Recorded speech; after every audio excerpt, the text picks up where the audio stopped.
Well, how's it going, fifth grade? Today we're going to talk about some figurative language called adages and proverbs.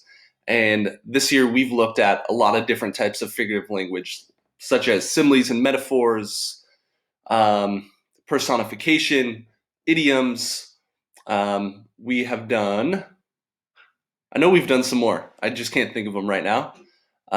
So, kind of what you're looking at is I know I've shown you this every time we've done figurative language, but this picture of the beach um, in black and white, and so this would be an author writing without figurative language. Okay, and so if an author includes figurative language in their writing, it makes it more exciting and it brings it to life, almost like this picture of the beach instead. Okay, another example we've talked about is this first one. This is without figurative language. So it just says, the boy hit the baseball hard. It just kind of tells you, doesn't really help you visualize anything. However, the second example, the author wrote this with figurative language and it really helps you visualize what is happening in the scene. It says, the boy hit the baseball like a tsunami hits the beach. As the ball whizzed through the air, you could almost hear the ball screaming in pain.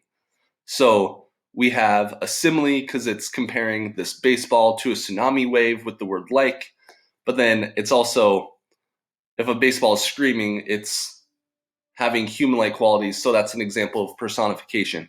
Today, though, what we're going to talk about are idioms, adages, and proverbs, more specifically, just adages and proverbs.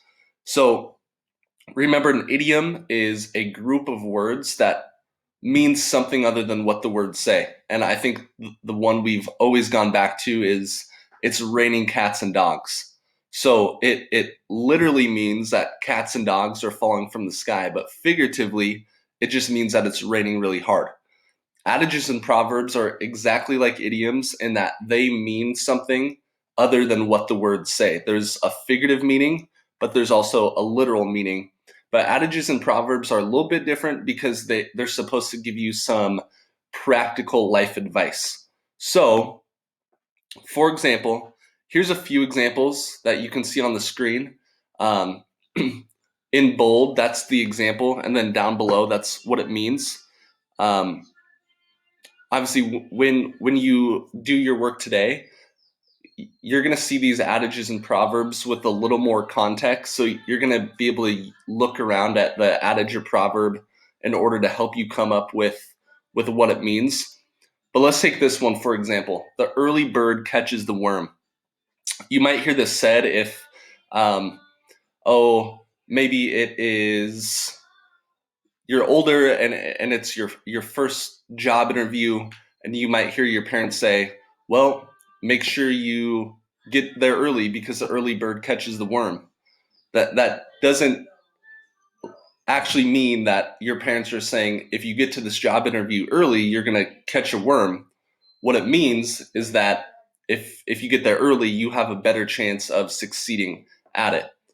So remember, idioms, adages, and proverbs are linked in that they're figurative language that have meaning outside of what the words say, but adages and proverbs give you some advice as well.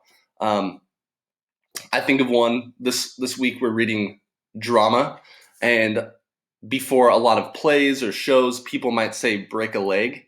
So that literally means break a leg. Figuratively, what that means though is it means good luck, have a successful show.